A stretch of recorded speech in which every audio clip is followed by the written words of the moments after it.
It's time for Twig This Week in Google, episode 59. Gina, Trapani, Jeff Jarvis, and Kevin Marks joins us. Kevin's at the Google search event where they announced the new instant search. We'll take a look at how it works, why it's there, and how it's going to change your life. Up next with This Week in Google.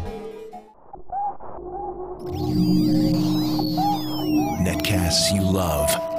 From people you trust. This is TWiT. Bandwidth for This Week in Google is provided by Cachefly. CACHEFLY.com. You'll find all the TWiT shows on your Roku box, Android, and BlackBerry phones, and all Yahoo widget TVs powered by Mediafly. For more information, visit twit.tv/Mediafly. This is Twig, This Week in Google, episode 59, recorded September 8th, 2010. Gina loves Justin. This Week in Google is brought to you by Squarespace.com, the fast and easy way to publish a high-quality website or blog. For a free trial and 10% off your new account, go to squarespace.com/twig. It's time for Twig This Week in Google. Joining us from Lufthansa. He's in the lounge. Are you flying to, or are you coming back? To Berlin. To Berlin. So you're in New York at JFK? Yeah, at Newark. Newark. All right. Jeff Jarvis, he is, of course, the author of What Would Google Do, and a professor of journalism, an expert in journalism at the City University of New York, and blogs at buzzmachine.com. Good to have you back, Jeff, our regular. Always. Also our regular Gina Trapani of smarterware.org. Good to see you. Hello. And the Instant searchers. Instant searchers. We're going to talk about that. Beautiful and well lit, and there's a fan doing the hair thing. I know. That's really slick. It's just really hot in my office, so I have the fan on. But Oh, yeah, the sure. side effect is the blowing hair. If I have but one life to live, let me live it as a nerd with great hair. Also joining. Oh my God. No, it looks great. I love it. Don't stop. Don't stop. Also joining us right now, Kevin Marks. He is actually at the Google event at the Museum of Modern Art, which concluded just a couple of hours ago. He stuck around to give us his perspective. Former Googler, former Appler, currently at British Telecom, running Ribbit.com. It's great to have you, Kevin Marks. Great to be here. There was some speculation, or I was it was all on my part because the invitation was extraordinarily clear that Google was going to talk about search, but I thought maybe this will be the event where we'll hear about Google Music, maybe Google TV more, maybe they'll announce Google Me, the Facebook. No, it was search. It was search. And they've done this before, haven't they, Kevin? Yeah, no, they've done a search event last year, and before that they've done smaller ones. But I think this particular one was very focused on the Google Instant feature, which is the star of the show. Whereas before last year it was the little refinements and things like that. Whereas this is a very clear change. They did start off talking about the year in search and stuff like that, and how we named ourselves Google Topeka and all of that. Caffeine was the one announcement that was germane really to this instant search. That was a speed up in search that they instituted a few months ago. That's more speed of indexing speed up rather than speed of results, I think. I see. That obviously helps too. I mean, one thing I have noticed with the Google Instant is that Google real-time results tends to be showing up in there. So there's a interesting crossover there. And it may just be that I wasn't typing the right queries, but there's a bit of a challenge when you've got two dynamic updates going on at once, I think. They said this event was all about speed, and Yes. indeed,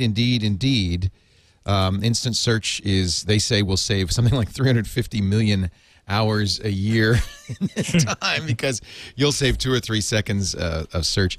Before we start looking at instant search, was there anything else that they talked about that was of import, or were there any tea leaves you could read by who was on the stage or what they were saying? No, not that. Like I said, I think this was a very, very focused presentation. They've got this one huge feature, and they were very excited about that. And they weren't really taking questions about anything else in the audience Q&A version. They may have said a few things afterwards. Sergey Brin was on stage. I didn't see Larry though. No, Sergey was here, and Marissa, and Udi Manbar and a bunch of other Google people, but. Not Larry and not Eric. I think he's still in Europe. And this is the criminologist in me, not Vic Gundotra, who is their social guy. And the fact that Vic wasn't there kind of made me think, oh, well, I guess it won't be Google Me or Yeah, no, even Google Music. Vic's in a different world. This is search, which is, core business, has a sort of huge infrastructure and is a big chunk of what Google does. So what is instant search? Instant search is, well, I think it's turned on for everyone now. I'm not sure. In the U.S. In the US, sorry. Everyone in the US, we have that usual problem. But as you type, the search results appear with every letter you type.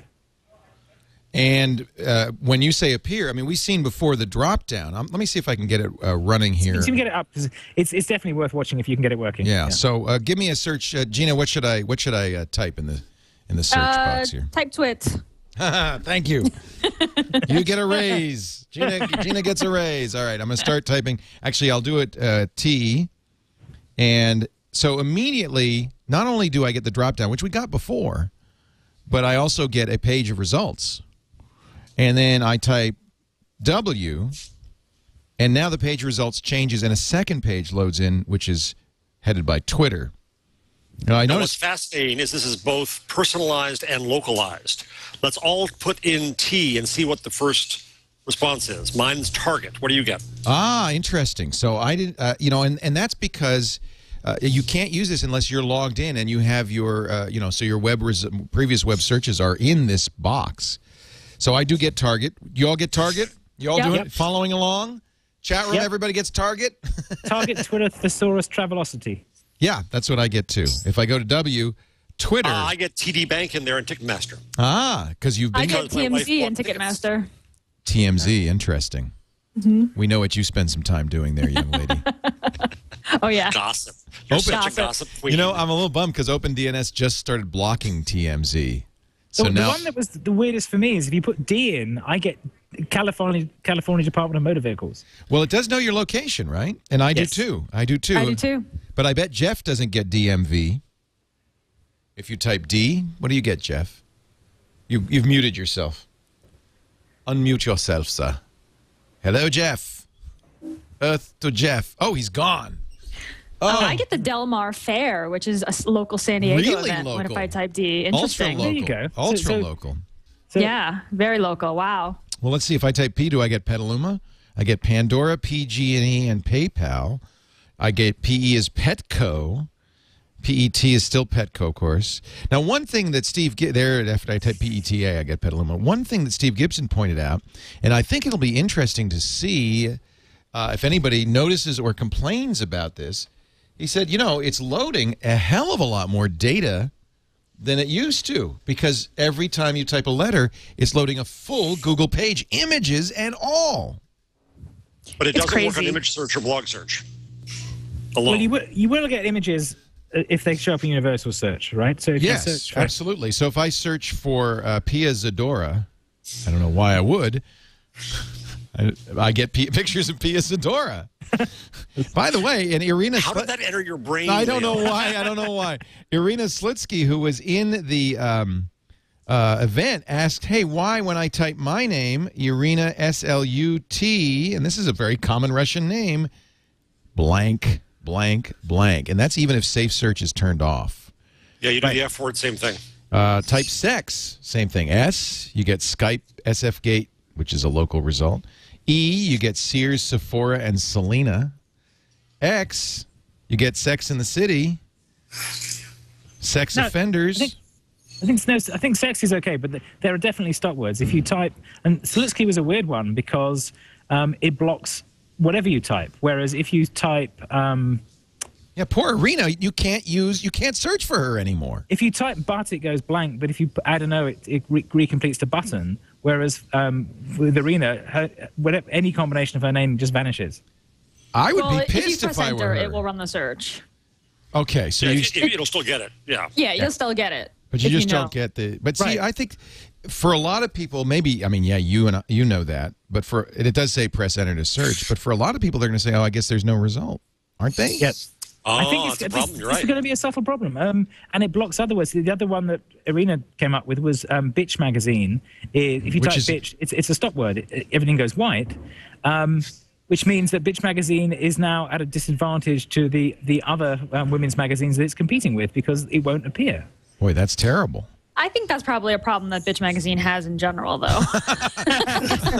Maybe. I mean, you know what I mean? But I agree. And it is disconcerting when the whole page goes white. You're like, what went did I do wrong? wrong? Is there an error? Yeah. But yeah, that is unfortunate for. I mean, I guess it doesn't want to suggest to you words you wouldn't have seen, but wasn't that suggestion going to be there before anyway, or we just didn't notice that this happened before? I don't know. It's a good question. You can turn instant search off. All you have to do when you're getting the instant search is go to the right. It says instant is on, and you can turn it off. And by the way, if you do turn it off, I found out, it'll stay off on all of your logins until you actually go into settings.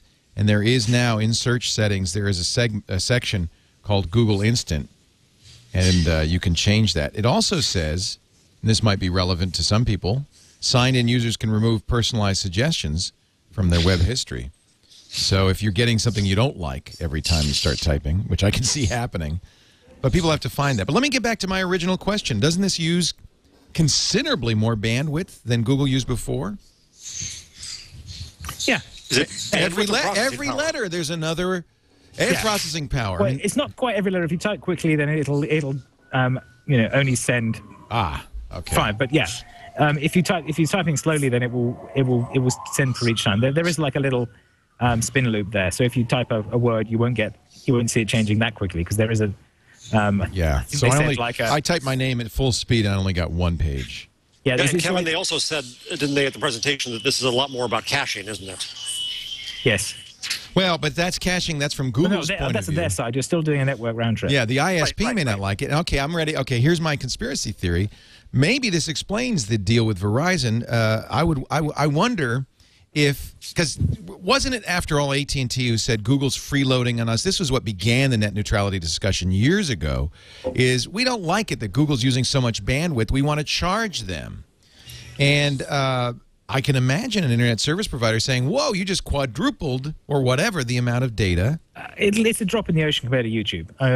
That's true. That's the bulk of Google's bandwidth. That's what makes Google a valuable peering partner with people because they've got so much of that going both ways. So Google is now at the stage where they've got enough traffic and they've got enough infrastructure that they count as a peer to the internet companies in most places. And this is why we have Kevin Marks on, ladies and gentlemen, so that when I say something completely stupid, he can say, "Well," and he says it so nicely. But they showed it briefly. They showed a version of it working on mobile. That's puzzling. That would be an issue there. Yeah. There's other issues with like trying to type on a keyboard on the mobile and having enough screen space left to see more than one result. But that was you can see that there's value in doing the autocomplete on mobile in some ways more than there is in doing it in the browser itself. They did say that they'll be rolling it out on mobile later this year. I don't know if that means an Android update. I'm not sure exactly how that happens. My question, though, is how many people use Google from the Google page? Don't almost all of us now search from I think that's what's going to change here tremendously. Is that, well, number one, I think it's going to change is that now, you're right, I never use the page. Now I'm motivated to. But number two, by the way, I noticed that's a hat tree behind me. It looks like I have an antenna in my head. I like it. It's the Martian effect. Yeah, nice. My favorite Gina has Martian. the waving hair, and I have the geeky hat trick. But number two, I immediately asked, how do I get this into my Chrome bar? And I guess, Kevin, I think they said there that they are going to do that, right? Now, I don't know how you do that. How do you put a page worth of information in a pull down from the bar? Oh, that's interesting, huh? Because you don't want they to said get rid they're of the page working on I'm it. on. Yeah, that's the thing they'd have to work on. But I'm presumably you could just do a really big overlay. Or maybe not. If I'm typing it into the page I'm on, I'm assuming I'm going to leave that page. So we could just leave the page. It's the Google takeover. Wow, it's our page now. Well, the interesting thing is going to be what they do for the other browsers. So this is currently supported in, interestingly, IE8 as well as Safari, Chrome, this is just and Ajax, Firefox. It's just Ajax, I guess. Yeah. So it's not HTML5. It's nothing unusual. It's something that any browser does. I don't think it's using WebSockets or anything like that. I haven't actually dug into the code yet. Yeah. But I think it's just doing a series of straightforward fetch requests, yeah. So are you all going to just like start using the Google front page from now on? What's interesting, I think most people who use the Google front page now are like not the power users. They're kind of the regular folks. And I think that this is going to be a really big jarring change for them. And this makes the kind of the power users who search from their bar want to go to google.com. I imagine that it'll come out in the browsers soon enough. And on mobile as well. They've got to roll it out in those other places. There's so many places that you can search, Google at this point. I mean, very few of us who, use the web every single day actually use google.com. I haven't seen a Google Doodle unless I actually go there in a long time for that reason. I haven't seen the front page. Well, maybe Gina, maybe this is for those people. They had a grandpa on the promo video who just said, "Oh, this is wonderful. I don't even have to hit return." Woo! It saved me a keystroke in life. I hated return. I love that guy. Is it enter? Is it return? Right. What is it? I love that guy. That was fantastic. It's very much, it strikes me, of course, I'm going to say this, but it's very much like Wave, except the difference is that with Wave, things changed on the page, a lot of different things in all different places. But with this, you're focused on the text box, and, the eye tracking charts that they showed were really interesting because you're focused on the text box, and you're going to, it really is going to draw your attention to the top couple of results. So, you really can kind of... Yeah, I noticed that as I was using it. I never really did... Somebody had to point out, oh, yeah, well, it's updating the page. Because I'm looking at the box. Right. Yeah. You're looking at the box and the drop-down. So you have the box suggesting text in gray, which you can tab to autocomplete. You have the drop-down changing and suggesting words in it, suggesting whole phrases. And then you have behind that the page changing as you select more words. So there's a lot going on there. So I have to say, I think that it's going to be kind of jarring. I mean, this is what people complain about in Wave, like, oh, there's too many things, it's giving me seizures. I think this is a little more focused into one area of the page, which is the top around the box. But it's pretty, it's real time. I mean, it's definitely a commitment to real time, and it looks like this is how things are gonna be. And I can see that if you see, to me, it's too much work to go to google.com, so I'm less likely to do that anyway. I mean, it's not going to save me any time or keystrokes, but I sure do wish this functionality were available everywhere, because I could see, when you start typing stuff and then you arrow key down to the, oh no, I wanted that, and you've got the search page that you wanted. They said, and they pointed this out, far fewer visits to page 2. Yeah, and the problem with putting it into the Chrome bar is if I start typing twit.tv, it doesn't know whether I'm typing, until I get to a space or to a dot, it doesn't know whether I'm typing in a word or URL. Right. Yeah, it might work better. Assume that it wants search. Unless maybe this is a way to force me to search all the time, that it goes ahead and gives me twit, TWI, search results, and then when I finish typing twit.tv, okay, it goes to the URL. Can I ask a dumb question? Why did Google do this? Kevin, you might have some insight into this. Why does Google do this? What does it matter? I think the best thing was the slide Marissa showed at the beginning.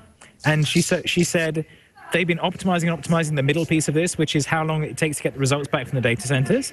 And then when they actually watch people using it, it takes them like 10 seconds to type the query, and then it takes them 15 seconds to decide which one to click on afterwards. And that was now, so because the middle bit was so fast, that was the dominant thing that was slowing down people from searching. So by tackling this, they were cutting those 2 times down. That was the justification for it. That makes a lot of sense. It's also what happens when you have a vice president in charge of user interface. I mean, you have somebody that high level looking at the user interface. You start paying attention to little things like how many seconds they type. Speed is something that Google has been obsessed with, yeah. Yeah, always. Go ahead, Jeff. Just speed is their gospel. It's the thing they always emphasize. Eric Schmidt's tweet this morning was that we've always been fast, and now fast is faster. Did he have that weird Hitler mustache when he did the tweet? You guys see that horrible, we'll talk about it later, that horrible video from consumerwatchdog.org. If I were Eric Schmidt, I would be like wounded.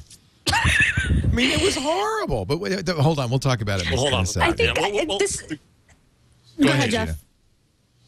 I was going to say this really like emphasizes Google as a service. It's a utility. It's instant gratification. We're going to get you where you need to go, and it's part of the reason why some people theorize that Google might not be so good at social, right? Because Facebook is about keeping you on Facebook and making you waste time, where Google is about making you save time. And is that like a cultural clash? Oh, interesting. I mean, this is the thing that they're great at. And what did Marissa say? She said that Google has 1 billion users a week, and that's more than any other service, and that's just not just internet services. Am I quoting her right? She said any service.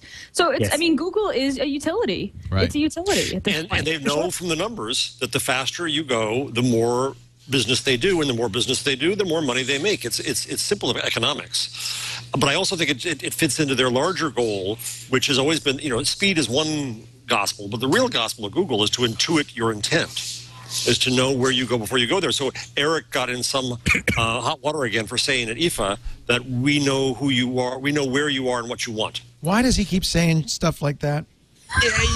Eric. Yeah, he also said, by the way, that his line about changing your age to 21, which I've said for 3 years now, he was joking, and everybody went bananas on that. The line of today that's going to come out, I think, is when Bryn said, we're the third half of your brain. Oh, boy.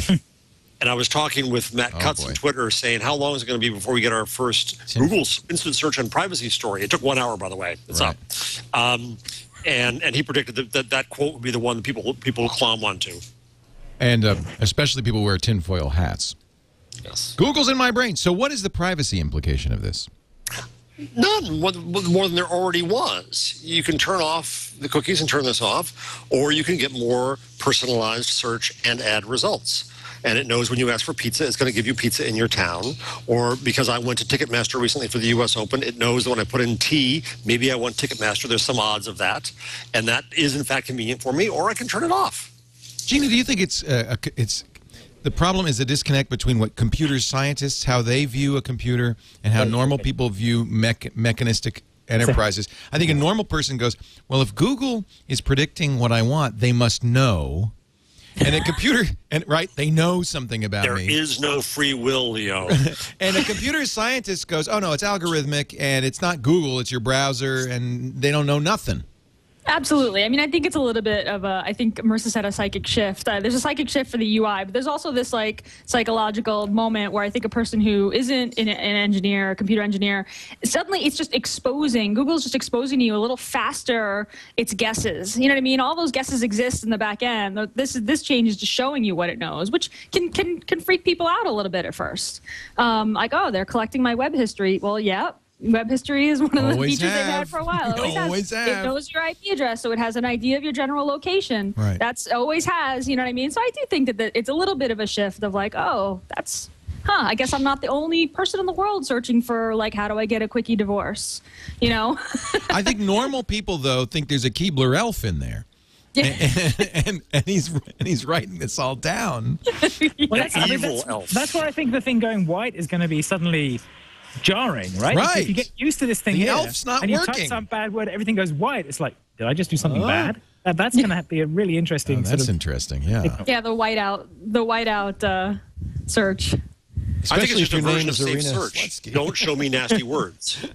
Hey, all I have to do is type Arena SLU, and it doesn't. I don't even have to say SLUT anymore. Wow. And if you type out Slutsky wholly, it won't do it either. No, it doesn't. It doesn't get smart about that. That they have to fix. I'm glad Irina was at the event to point this out. Sitting next to her, and we noticed this. Yes. Wow, that's great. I mean, every company learns this. At the beginning of AOL, very back in the early days, they made breast a bad word, and the breast cancer community was, of course, properly up in arms. Not to mention Foster Farms. Yes. How are you going to search for chicken? But you can't search for Jeff's penis posts either. I can't. Really? Huh. Now that's a disservice. Well, that's bad. Wait a minute. Let me just search for JEFF apostrophe S PENI. Well, I got small penis jokes ignite airport meltdown. And it goes blank. There you go. Well, I'm so sorry, Jeff. We're gonna have parents kind of looking over the shoulder of kids from across the room, going, "I see that screen is white. That screen's what blank. are you searching for, kids?" What were you thinking? So if I search for BOOB, oh, there it goes. Oh. Huh? It's got to be a new game. So yeah, now we got to do the new dictionary of no words, white words. We'll call them white words. White words. All right. Well, I mean, we took 10 minutes and we've discussed the whole thing. Is there anything more to say? Well, I think there's some subtleties to this. The thing is that Google has said in the past that 20% of queries at any given time are unique, they've never seen before. What? So wow.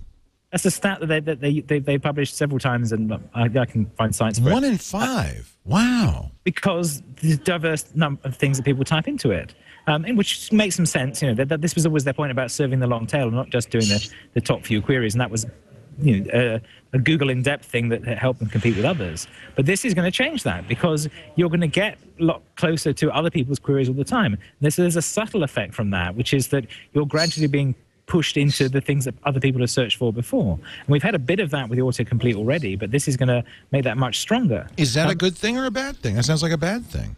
It sounds. I think it's a bad thing. I think it's a bad thing. It's suddenly Google is very normative. I read a long post about this last night when I was playing with the Google Scribe thing, which we can maybe talk about in a bit. Yes. Yeah.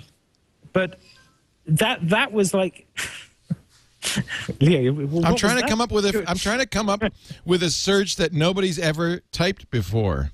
Baboon frenzy inside my pants. Oh, God. Nope. See, there's a search. So Put I'm that really. in quotes. Put that in quotes. Oh. All right. Let's see. I have to Remember pluralize. when we used to play the game Google Put Wax? Leo, add Yeah. Pia Zadora to it. You'll be fine. No results found for baboon frenzy inside my pants. I have found the end of the internet. Pia Zadora, Baboon Frenzy. It's got to be the first time. So, but it stuns me. I'm sorry, it does not sound credible that 1 in 5 searches are something Google's never seen before. That's one of the stats that stuck with me because it is so Bizarre. striking. Yeah. I mean, what are people searching for that's so bizarre and weird? But it's just that language is generative, and you can stick words together to make a phrase that no one's ever said before. Well, you People can, but use it it's all the usually time. nonsense. Well, no, that's the way that language is structured. It isn't. You have clusters of ideas. And the one interesting thing they said in response to that was that when they watched people using it, and we were talking about, well, this is going to mean that you don't have to just get on the first page. You have to get on the first 3 results for the first 2 letters. Yeah. But they said people will keep typing stuff and adding words to try and bring the one they want up to the top, even if it's like 4 down. They go, I want that further up. I want and that, keep I want typing and move it up the screen. Kevin, I think you raise a really important point on the industry here, is that for various reasons, we see the defrocking of the SEO wizards. Number one, because we see how much more personalized search is, and so it's hard to say, well, I rose you up 10 stops. Right. Well, for Gina, you did, but for Kevin, you didn't. And also, I think you're right, what you just said, is that the first page isn't even the issue. The first 3 listings are the issue. Right. And back to your other point, Leo, about the going to all the same. It's not just that you go to the same that everyone else goes to. Because it's personalized, it's going to go to what I've gone to all the time before. And someone on Twitter said to me, well, I don't want to go to what I've gone to before. I want to be surprised. I want to go to a new thing.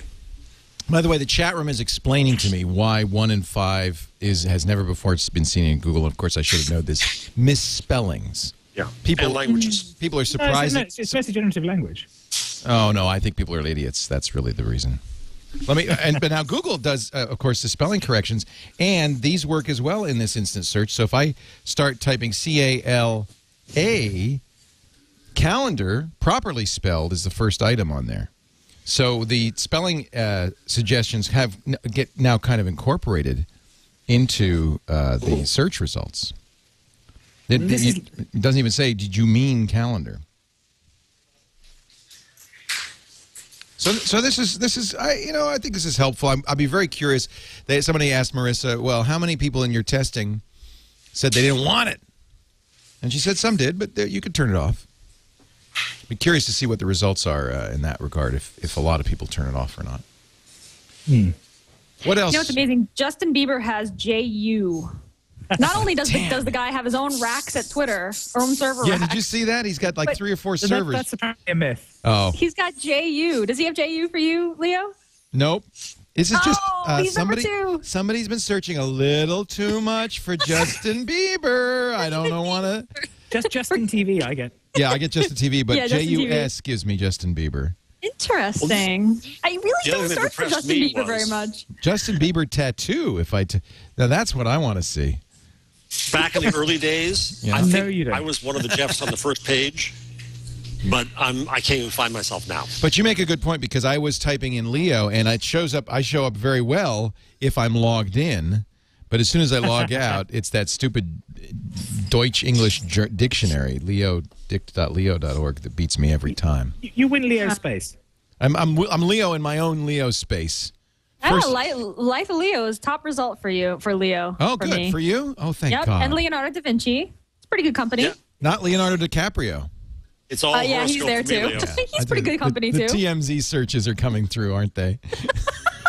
All right, I'm just gonna shut up. I'm gonna stop revealing my. It's revealing, isn't it? That's very interesting. It's very reading revealing. my mind, and I'm reading it to you. So I'm gonna shut up now. I get Leonardo. I get Leo gets me first, then Leonardo DiCaprio, Leonard Cohen, Leona Lewis, and Leo Laporte. But that's pretty good. And Leo, I don't. Oh, I get you number 5. Yeah. Yeah. On the. That's I get the you normal number 5 search. on the topics, right? If I log out, I will get, and I type Leo, I will be 6th down on the list if I log out. So it really is paying quite a bit of attention to your search history, obviously, which it should. I wonder, now, where does that happen? Does Google, is that happening in the server side or client side? Is Google sending to the browser my search history? I guess it knows. No one knows it because it's in the server. Yeah, they have it on the server side. That's one of the settings on. Of course, it's in the dash. Yeah. This is, I mean, this you're is delivering a everywhere. feat Right. of engineering right here. I mean, not to be a total Google fangirl. I mean, I am already. Sometimes I feel bad about being so far up one company's butt, but you know, this is a pretty good butt to be up because this is really amazing. I mean, this is like a Show title. feat of engineering. What's going on here? I mean, I'm starting to just get a little experience with non-trivial data with ThinkUp, and it's hard and it's slow. It's incredible what they're doing here. We have to kind of, I want to just acknowledge that. I mean, what's going on is really kind of amazing, and at the speed that it is. No, it's very impressive, and they talked about some of what they were doing to do this, but yeah, Udi was saying, so we suddenly need to have 20 times as many queues to do this. That's kind of scary, but what they said was because you're searching queries that are auto-completing, it populates the cache more quickly. So this goes along with there are fewer unique searches thing as well. Give me a guess as to what this must cost Google to implement. It's got to be costly, right? I have no idea. I never actually knew when I was there, but right. The point is that it's increasing the amount of traffic to their data centers quite a lot. Yes, so it's increasing the number of searches measurably. Right. So yeah, it'll cost them a fair bit to do that, but the bulk of that is back end stuff, not traffic.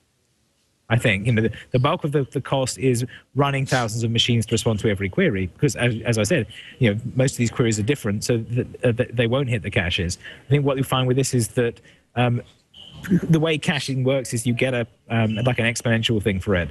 There's a bunch of common stuff that will always be in the cache, and then you get rarer and rarer stuff that's further out.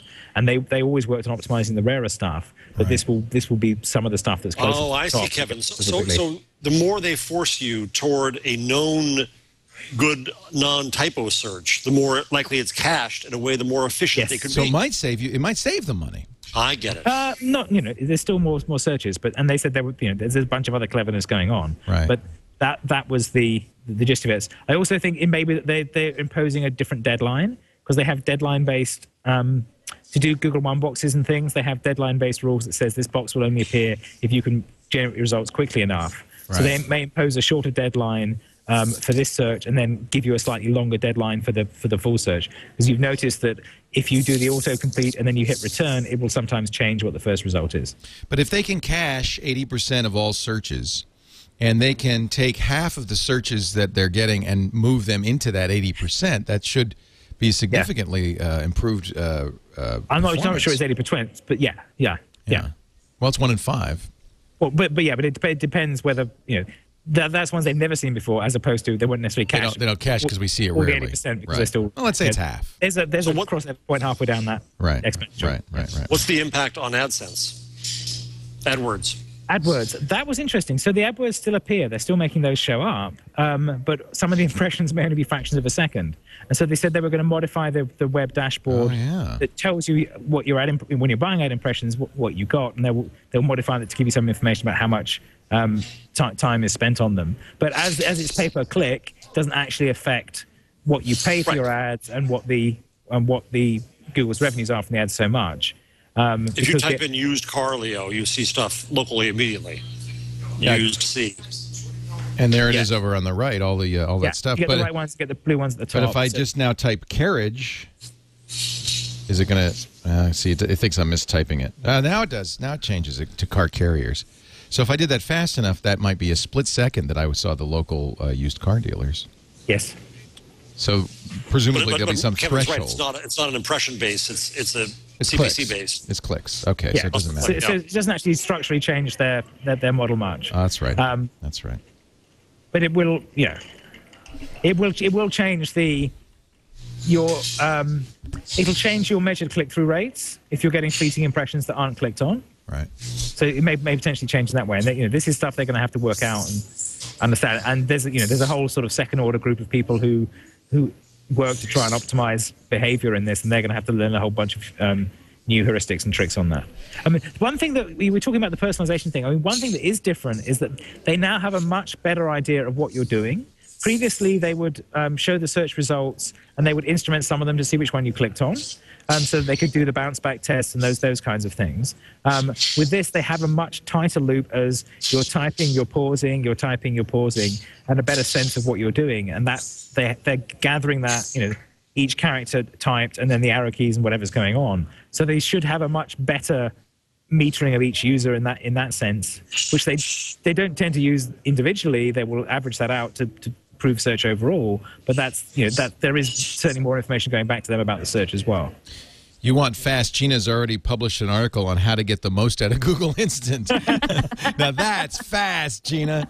We're going to talk about that. Google Scribe, and I still want to show that ad, the scary ad that was up on Times Square every few minutes. Yes. To terrify you about Google and Eric Schmidt. We're going to do all that in just a bit. Kevin Marks is with us. He is at the site of the Google event at the Museum of Modern Art. Thank you for being here, Kevin. We're so glad to have you. From the Lufthansa Executive Lounge in beautiful Newark, New Jersey, Jeff Jarvis is here. And from her bicycle lab, Gina Trapani. This is where she repairs the bikes, ladies and gentlemen, and writes the software and the articles. We're glad you're all here, and we want to mention our friends at Squarespace.com. Squarespace is where amazing websites begin. It's hosting plus software to make a really great experience for people who want to create a website. If you have an existing site, by the way, you can easily move your Squarespace or your site over to Squarespace. And I especially want to talk to people like Vox users who are being kind of disenfranchised right now as Vox shuts down. And yes, 6 Apart will move you over to TypePad, which is not a bad solution, but you might want to look at Squarespace.com. Squarespace.com is, I think, kind of state-of-the-art, modern, and it's more than blogging. It is for any kind of website. A lot of photographers use Squarespace because they have got great portfolios and photo albums. They have features that are unique to Squarespace, the great iPhone app, the social integration, the stats. But most of all, I really like to point people towards the templates. You start with a great designer template, but the customization is so easy with point and click that you can make it look like anything you want. And that's why no two Squarespace sites look alike. If you go to the examples, you'll get an idea. They're all unique. They're all beautiful. They just do such a great job. Squarespace sites start at $8 a month, but you could try it free for 15 days right now. Well, that's nice. This is called the NYC Grid. Looks like it's a photo site. This is Squarespace. Yeah, they've got Google Maps embedded. They've got photos. They've got a gallery. I mean, this is an example. That's just one of many great Squarespace sites on the examples page. If you go to squarespace.com/twig right now, you can get 15 days free. You don't even need a credit card. And if you decide to buy, you can sign up for as little as $8 a month and use the word twig as your promo code. You'll save 10% off the life of your site. 10% off every month. Plenty of bandwidth. True cloud hosting means if you ever get hit by Slashdot or Dig or the TWiT effect, you don't have to worry. There's bandwidth to spare. Statistics will let you know where all those hits came from. Great content management solutions, too. And because you can use CSS and JavaScript, there's really nothing you can't do with Squarespace. Give it a try for yourself. You'll see what I mean. Squarespace.com/twig. We thank them so much for their support of This Week in Google. Back to the conversation on Google. Kevin, you said you were interested in this Scribe technology, which now, it came out yesterday, but now I can see it's kind of got a little bit of the Google Instant built into it, doesn't it? Tell us about Scribe. Well, Scribe is applying the same kind of autocomplete thing, but to you typing. So if you play, so as you write, it suggests the next word for you to say, and you can hit tab to get the word, or you can choose 1 to 5. So if you start typing a sentence, it'll suggest the next thing. There's also, are they vacuuming? I think they're cleaning up behind you. Yes, there's a background noise there. I'll try and move the mic in closer. That's okay, just as long as we know where that sound is coming from. It works in Gmail. You could put a little bookmark in your browser, and then when you click it, you'll have it in your Gmail. I don't know if somebody would actually open this as a word processor exactly.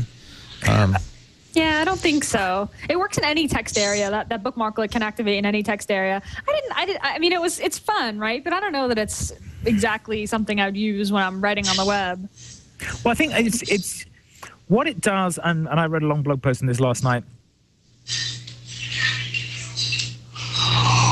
So I could type 8 now, and it would jump and fill in baboons in my pants. And see, even something as weird as that, it kind of knows where I'm going.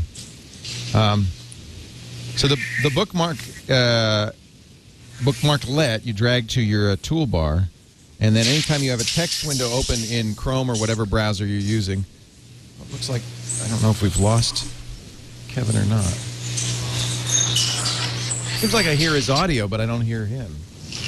Oh, I guess that's they're cleaning up in the Lufthansa lounge as well. All right.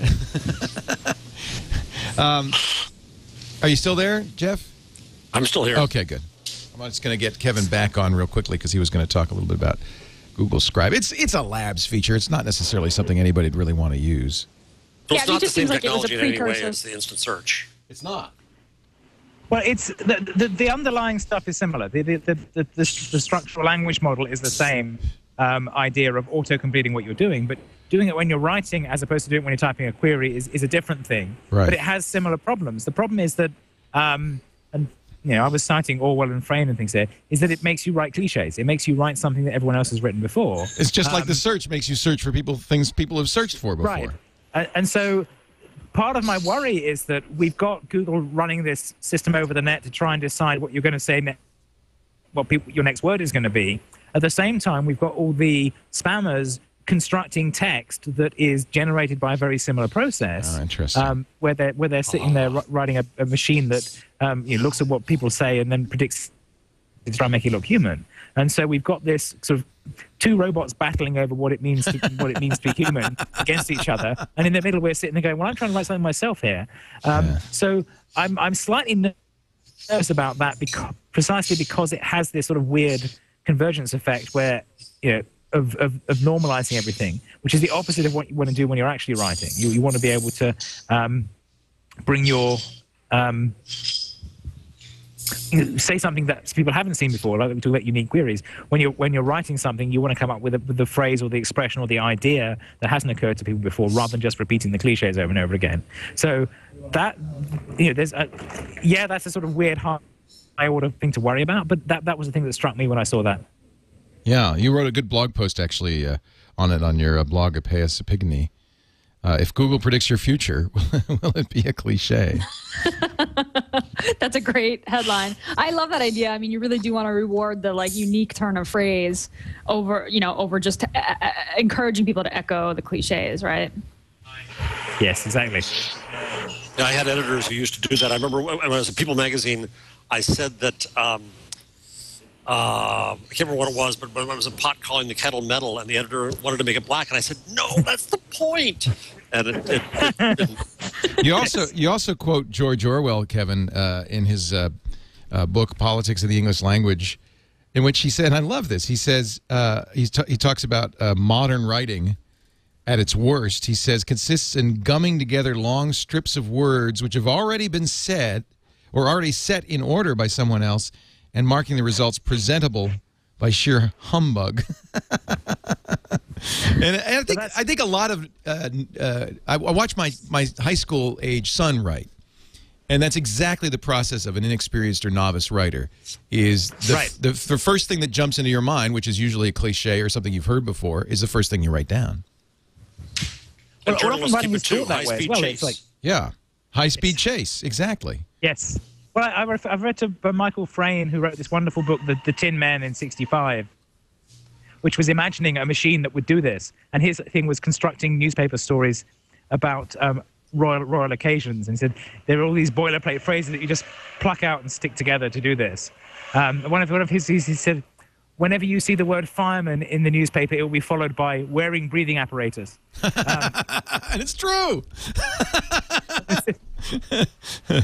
Eric Schmidt, when he was speaking at IFA, says, the next step of search is doing this automatically. When I walk down the street, I want my smartphone to be doing searches constantly. Did you know? Did you know? Did you know? Schmidt said. I think that doesn't sound at all annoying. I want to throw it out the window. He says this notion of autonomous search to tell me things I didn't know but am probably interested in is the next great stage of search. Do you agree? Well, Kevin's gone. I'll ask you, Jeff. Do you agree? To some extent, yeah, but I think you have to turn it on and off. You're not going to use it all the time, but when you are walking down the street, I think, look at what's happened to our whole idea of facts now. Did you know? Did you know? Did you know? Well, but we say that to our friends. We True. are reflexes now to go find out. True. True. That's, I guess, the whole idea of augmented reality browsers. You're looking at something. Did you know? Did you know? Well, Did you he know? said it's augmented humanity. Oh, dear. I mean, he said in the talk that man and machine make each other better. I mean, it is a little sci-fi. Yeah. And it does scare people. I had a discussion on Twitter today on the word creepy, and creepy is just this ridiculous word that means nothing. It's purely emotional. Right. But when they say things like that at Google, it does creep people out. Well, you want creepy. Let's watch this video. Oh, boy. You can see why I think sometimes people have this visceral reaction to what Google's up to, although I think it is the people who think there are elves in the browser, right? And I'll let's say, too, that as you watch this, remember that this is reputed to be from an organization that's backed by Microsoft. Yeah, that's what we were talking about on TWiT. We were trying to figure out why is it the Consumer Watchdog has such a hard-on for Eric Schmidt, because they really portray him as evil. He even has a little Hitler mustache in this thing. And it's hosted by Edelman PR's service. Oh, that's interesting. And it uses Google Analytics and Google's cookies. Now that I like. They showed this ad. There was a 15-second version which aired in Times Square over and over and over again. And that's really what bugs me, because I think if you and I see this ad, anybody who listens to this show sees this ad, we're not too... You know, we know what what the threat is and whether it's risky. But I do worry a little bit about people who don't have much background in this story. Yeah. And I get email all the time from people who say, "Why do you talk about Google so much? They're trying to steal my brain." Well, that's why I'm going to Germany right now to talk about that, and they go bat duty on Google. Yeah. Over there, thinking it's evil. Yeah. Yeah. So let me see if I can. I could show the 15-second version, but it's so much more fun to look at the full-length version. And let me see if I can get the full body scan working here. And I'll play it for you. This is not the version that shows on Times Square, but it gives you the full idea. And it's, by the way, it's on YouTube. That's even better. Here's an ice cream truck. Get your free ice cream. That's the evil Eric Schmidt. Free ice cream. Hi there, boys and girls. They should know there's no such thing as a free ice cream. Give me a dozen full body scans. So evil. Come on, kids. Get your ice cream. I already know your favorite flavors. Now hold still while we collect some of your secrets. And if there's anything you don't want anyone to know, well, you shouldn't be doing it in the first place. So why is Consumer Watchdog doing this? I mean, this is an ad hominem attack against Eric Schmidt. They're arguing for the Do Not Follow registry, which of course is also known as turning off cookies. Yeah. Yeah, do not track. It's the demonizing of Google, and I think that there is. I mean, somebody sent me an email. The lines to Microsoft aren't necessarily solid, but it comes from a group that just constantly does nothing but demonize Google. Why doesn't it demonize Microsoft? The funding Why doesn't it demonize AOL or Yahoo or some other big old company? The funding for the ad and for its airplay came from apparently the Rose Foundation, and I think that's the connection to the Microsoft Well, it's also just the Consumer Watchdog group, whatever that group is, has done stuff with them as well. And, well, is there anything wrong with having a do not track registry, a government-run do not track registry? Well, let's talk about that. How would that work? I mean, what does it mean do not track? I can say right now, don't track me. I can turn off cookies. I can put on a browser window that doesn't have any tracking. Right? You can do it, can't you? It's easy to do. Far more doable than me having to go register somewhere with my name and email address, which, by the way, is what this ad wants you to do, is give them your name and email address. Which isn't bound to the cookies in the first. Yeah, that's kind of weird. So I think that this idea of, I mean, it sounds good. Do not call list, do not track list, but it doesn't mean anything. It seems to me just pure anti-Google hype. And if you Google, as I have done, Rose Foundation, Eric Schmidt, Microsoft, you'll see the nexus and it's a little bit convoluted, so it's a little hard to try to figure out what's going on. But it sure feels like someone has an axe to grind rather than a legitimate privacy concern. Will this ad fall on fallow ground, or are people going to believe it? Is it persuasive, Gina? It's a little over the top, I think, to be persuasive, but it does seem to be the story that the media likes, and that people like to figure out a reason why this is all so scary. It's the scary future where Big Brother's watching. But yeah, I don't know. That's the first time I've seen it, so I haven't seen the entire thing. But it seems a little too over the top, I think. Wait, this is airing in Times Square and on TV also, or just I don't think they have TV. I don't think they can afford TV time. Cecilia Kang, writing for the Washington Post, says that the person to look at is John Simpson, who runs, I don't know if he runs Consumer Watchdog. Yeah, I guess he does. A 62-year-old veteran journalist with a deep suspicion of big business and a mission to break up the search giant. Simpson lost 2 jobs during restructurings, and he works for Consumer Watchdog. And it's an interesting article. Simpson doesn't deny that this is a battle he takes personally. You become convinced something is, this is a quote, you become convinced something is wrong with corporate America if someone who has loyally worked for 30 years can be thrown out on his ass. So it sounds like he maybe is a little upset with losing his job because of Google. One of my readers sent me a link to something called techrights.org, which tries to dissect the motive here between this grassroots enterprise and grassroots.com and who's after what the history is. This is an absolute case where you just want some more transparency. And if Edelman is behind it again, like they were behind the I Love Walmart tour, then this does not serve them or their clients well in the long run.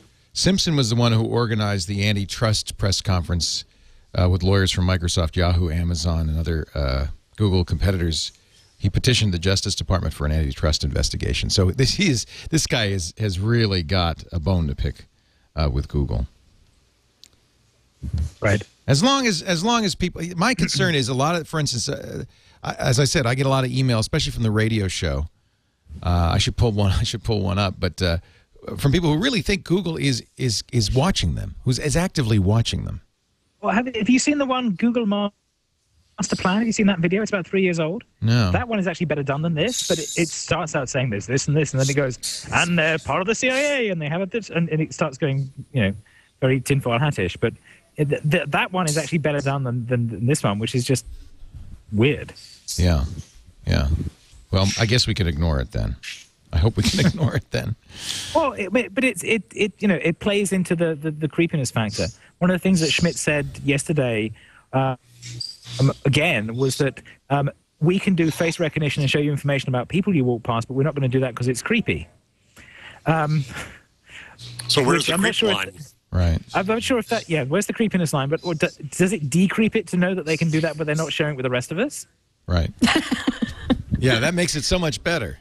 Right, that's the thing. You'd rather they just come forward with what they know and show it to you versus hold back so that you don't feel creeped out. This is the sort of the thing that gets Jeff so wound up about the Street View thing, which is that, particularly the UK is the case in point, where there is a surveillance camera on every corner anyway, with people watching it or people able to watch it, but you can't see the results of that, so you don't know. But they drive us people drive everything down the street and put it on the internet, suddenly everyone gets up in arms. Right. So, you know, there's the David Brin thing here of the Transparent Society, which is his assumption, this was written 15 years ago, is that we will eventually be surveilling everything and recording everything and uploading everything all the time because the technology won't that possible. So we want to make damn sure that we all get to see it, not just those who are already in power. And that's the, you know... Well, absolutely. That's Google's done a good job of that. That's pretty obvious. I mean, you know, the government surely has face recognition attached to those cameras that are watching everything going on the street. And I pointed out on the radio show that if you're worried, don't worry about Google. Worry about your internet service provider. Somebody like Comcast, who has almost 100 million subscribers, knows far more about you than Google does, and they save it all for several years at the behest of the American government. So, my biggest problem with this, besides the fact that it's so obviously ad hominem, is it's really misdirection. Pay no attention to what's going on with the government and your internet service provider. Look at Google. Aren't they the bad guys? And of course we should watch Google. Nobody's saying we shouldn't pay attention, but it's not. I think we saw somewhat the same thing this week, and it may be stretching, but I actually think that the attack on Craigslist for the sex ads absolutely.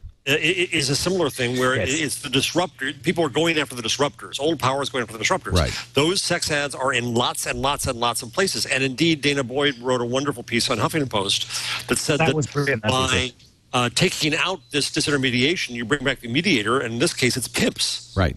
And it's already happening, by the way, and it's spreading throughout the rest of Craigslist. So it's not in the adult section anymore, but it's in other places. It's in the back of every newspaper. Now. Right. Yeah. And so why did they go after? Why did both government and media go after Craigslist and not go after Village Voice and not go after the newspapers and not go after these other people? Because they don't understand why Craigslist exists and how it operates and what it motivates. It scares them. It's scary. This is not a purely profit-motivated company. Yep. And it's creepy to the old powers. There's a Huffington Post also has a article from Melissa Petro, a former sex worker, about why Craigslist empowered her to do her own thing versus working for a pimp. So what you see, I think, in a lot of these cases is from two different sides demonizing the technology disruptors. Yeah. Right? From the one side, it's the kind of anti-corporate, anti-capitalist, oh my God, they're making money. Right. And from the other side, it's the I'm the old guy. It used to be my money we were making, right. And now I'm not making it anymore, and I'm going to try to find some way to go after you. Yep. Well said. I don't think that's a stretch at all. I think it's exactly what's happening. And it's happening in every area. This is the disruption. This is the paradigm shift, and the old school just fights as hard as they can, and sometimes dirty. Google settled the Buzz privacy suit, $8.5 million, into a fund which will be distributed as awards for organizations that focus on internet policy or education. Hey, maybe the Consumer Watchdog can get some of that. Well, maybe they can give some to Dana and give some to Dana. That would be worth it. Good thinking. Good thinking. So this was the lawsuit, bogus as well, saying that Buzz violated users' privacy. Of course, Google fixed it almost immediately, within a week. And that one wasn't wholly bogus. There was some dodgy stuff that happened there. But absolutely. Yeah. I mean, and Google said so. And although I don't know if anybody proved any harm, certainly the potential for harm was there. You know, that's the interesting question. You know, I was with some people last night who are in the new ad business, the new behavioral targeting ad business, and one of them said they talked to a regulator in government in Washington, and that they really are having a hard time finding harm. And there's a lot of fear, and there's things to be careful about and protect against, but to try to define the harm is actually extremely difficult. It's a lot of people saying that's creepy. Okay, but what's the harm? Right. And if you just cut out something because it's creepy, well, yeah, a lot of things are creepy in life. If we cut out everything that's creepy, you know, a lot of geeks are doomed. It's like porn. I don't know what the harm is, but I know it when I see it. You know, it's if I feel bad about it's Not that visceral. You ever see it, Leo. Not that I would never see it. Well, that Pia Zadora though, woo, she is hot. Google agreed also to make efforts. No, I don't think she was hot then. But let's not start talking about that. Google agreed to make efforts to better educate Buzz users on issues of privacy and the particular privacy that Buzz offers. I don't know. I haven't seen anything along those lines. I'm not sure what that would look like. Maybe a button that says privacy. Why it's important. Why they settled this because it's $8.5 million. It's chicken feed. Get it out of their hair. They've got bigger fish to fry. Of course, the state's attorneys general are going after them over Street View and Texas and so forth. So they have other lawsuits. This doesn't get rid of all of that for sure. Anything else you want to tackle before we get to our tip, tool, and number of the week? And we could let Kevin go if you need to go. Yeah, I'm fine. I switched onto the MoMA Wi-Fi. They're just gradually demolishing the set around me. So. Oh, that's great. What fun. He stayed till the party was over. I know. I was the last one to leave. Over. Well, there's a event tonight at 111 Minna in San Francisco at 7 as well, apparently. I thought that was kind of funny. They said that at the event. And if you want to know more, we're going to have a little meetup. Come on and talk to us. Wow. I don't think Steve Jobs would go to a big meetup to talk about the new iPods after the event. Wow. Now, how many people were at this press event, Kevin? Was it pretty well attended? Yeah, it was about probably 300 or 400. That's good. I'm guessing for the size of the room. That's an Apple size attendance. Yeah. And I guess it's open to the public, this Minna event, right? Wasn't clear. Really wasn't clear, so we'll see. It was open to everybody who watched the stream. It's not a very big event. It's not a very big venue. You're right. Yeah. Did we talk about priority mail last week? I guess we did. We did. Priority inbox. I finally got it, and boy, is it great. I love it so much. I have moved off of my IMAP service, Fast Mail, and I've moved to Gmail. I have all my mail going to the Gmail now. It's great. Yes. Great, right? Wow, yes. Leo. I know. That's a big move for you. It's huge. When did this happen? How long has it been? A couple of 3 days. It's a little disorienting. I bet. And when by the way, I'm going back through all of Gina's old articles on how to use Gmail better. Thank God for the internet. Nice. Finally, I'm reading your articles about that. JK. JK. I got JK, and I got left bracket, right bracket. Nice. It's taken me a while to understand. The metaphor is different from a desktop client. The idea of archive, inbox, filters, labels. Used to searching. Yeah. Yeah, it's very different. But there are analogs for everything that I did with Apple Mail, and I'm still having. Maybe this is a crutch, but I'm still having my Fast Mail download it all, and still sieve it, and still getting it through Apple Mail. So it doesn't look so different on Apple Mail. It's good. I like it. I'm starting to get the keystrokes. What are the keystrokes that we need to do for Google Instant in that Fast Company article? Oh, yeah. So tab to autocomplete the next word that's suggested. Oh, okay. Up and down to move through the drop down. Yeah. You knew that already. Yeah. The only shortcut I found that they didn't mention during the stream was right arrow will launch the I'm feeling lucky. So if you see the top result is what you want, like if you type twit.tv, you can just hit right arrow and it'll shoot you right over to twit.tv. Okay, that's good. So that was kind of the only one that I discovered. Kevin, have you found any other new ones? No. So if you get down and then hit right, it'll send you. Yeah. Cool. That's neat. Very neat. Hey, Leo. Yes, sir. I think I probably better get on board. Get your plane, Mr. Jeff Jarvis, but give us a number before you go.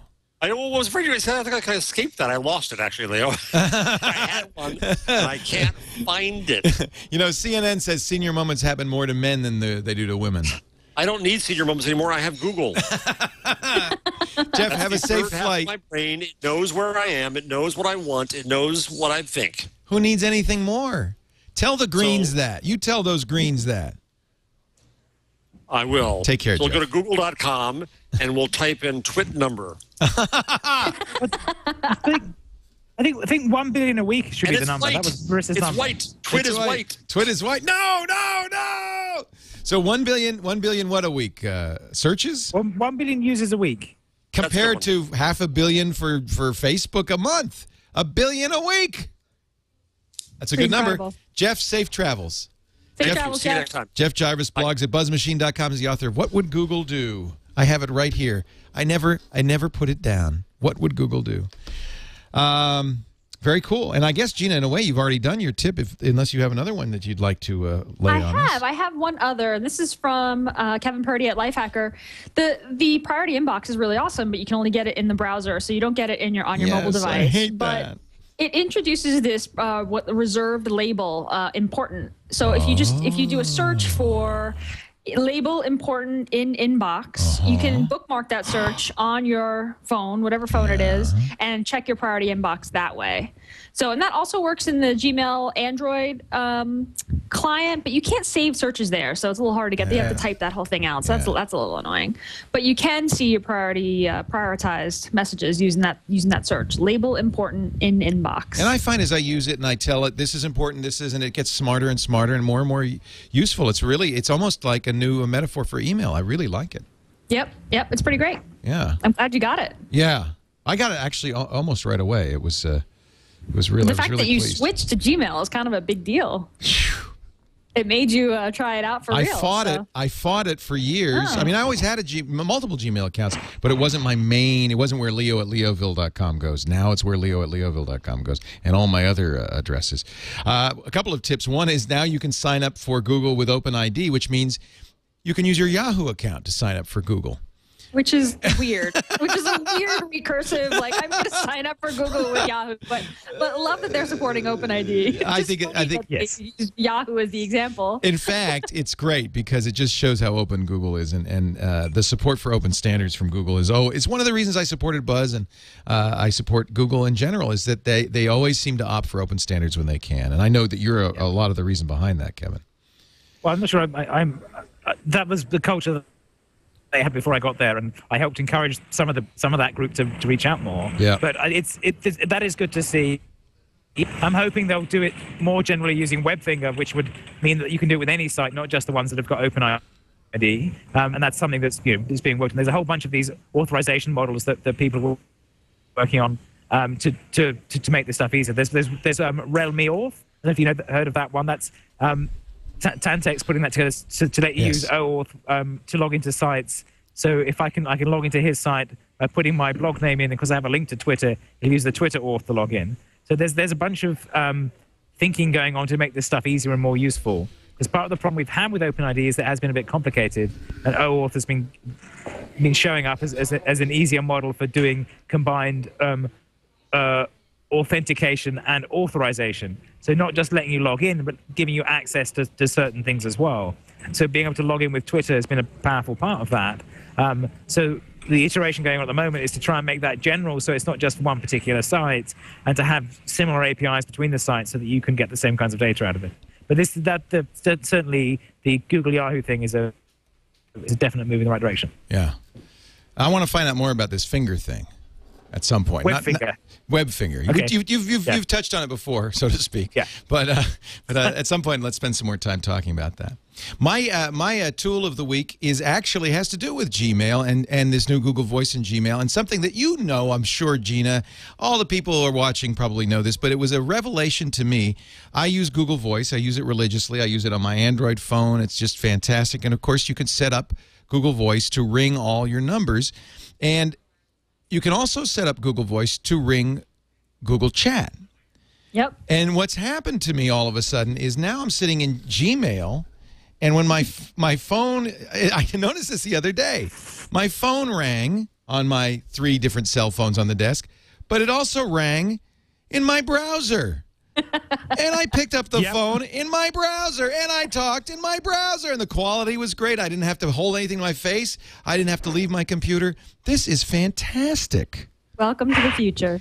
That was the kind of a mini epiphany I had is, well, wow, this really is integration, because now all my communications, SMS, chat, mail, and phone are in this one browser window. Now I'm trying to figure out, well, how, I should just keep that window should just be a permanent window. It should be my desktop, shouldn't it? Can you write an article about how to make Gmail your desktop? That's it. Just affix it to your desktop. That's and what I everything's want. there. Well, Contacts, tasks, phone calls, IM, email. It also made Chromium make a little bit more sense, because now I could see, well, maybe you do really want to live in Chromium on a tablet or a netbook if really all of it becomes your communicator. And I immediately went to my netbook to see if Linux, well, they're moving the chains, aren't they? To see if Linux supported the Google Voice calling, and it's not great. It does. There's a plug-in for it, but I couldn't really get it working on a netbook, which is too bad. I think the drivers weren't working or something like that. But very, very cool. And I have to say, Gmail now is my always open page because it's all the communications that I do. Okay, well, they're chaining up Kevin Marks, so we... Oh, wait a minute. Those are the baboons in my pants. I'm sorry. Kevin, thank you so much for joining us. Kevin's at ribbit.com.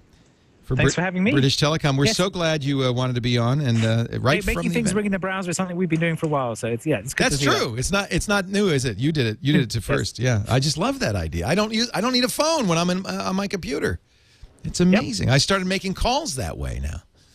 It's great. My son said, "Where are you calling from?" My browser. I'm calling you from my browser.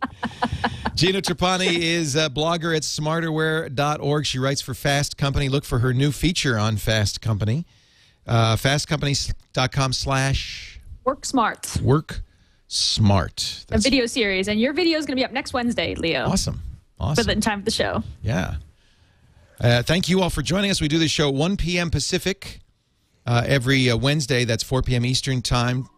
2000 UTC at live.twit.tv, and we always love it if you watch live and chat in the chat room at irc.twit.tv. I follow along in the chat room and often get some great ideas from the chatters. You can also watch it after the fact, audio and video available at twit.tv/twig. Stay tuned. Tech News Today is coming up next with Tom Merritt. I'm Leo Laporte. On behalf of Gina Trapani, Jeff Jarvis, Kevin Marks, thanks for joining us. We'll see you next time on This Week in Google.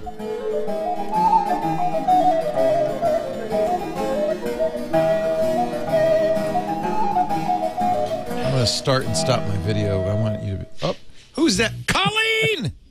Colleen! Hey! It's Colleen! I recognize her! Oh, that's awesome! I'm wearing the shirt that Colleen gave me. Yay! Oh, I love my Android. Oh my God, that's great. So, of course, Colleen streams these events. So when you're watching a Google stream, you're watching Colleen. Yeah, and I'm so glad she does, because I couldn't fly up there. Yeah, I'm really glad they do it. And Colleen, do you know if the licenses allow us to restream? Because we did. I have absolutely no idea, but the thing is, I just wanted at certain times to make sure that other people can see the streams, and luckily you were providing a stream of somebody watching the stream. So you knew it came in beautifully. Google's we've always had great results with the Google streams. So is that kind of what you do? Is you manage those things? One of my many responsibilities is basically Google-produced content. It's mostly like internal corporate communication stuff, but when there's big external events, I make sure that they work correctly too. And then I'm working on some other fun stuff on the side. Are you actually doing switching and things, or are you just supervise? For events like this and for the stuff that's done in the Mountain View campus, they actually have a crew where they have a dedicated switching person, a dedicated camera person, a dedicated audio person, and for smaller events, we're exploring other options. Cool, that's neat. How cool would it be if we just automated all of it, though? All right, love to hear about that when you do. Then I can fire all these people. Fire! No, I'm kidding. Just kidding. All right, so we have... Thank you very much, Kevin, for letting Colleen pop in there.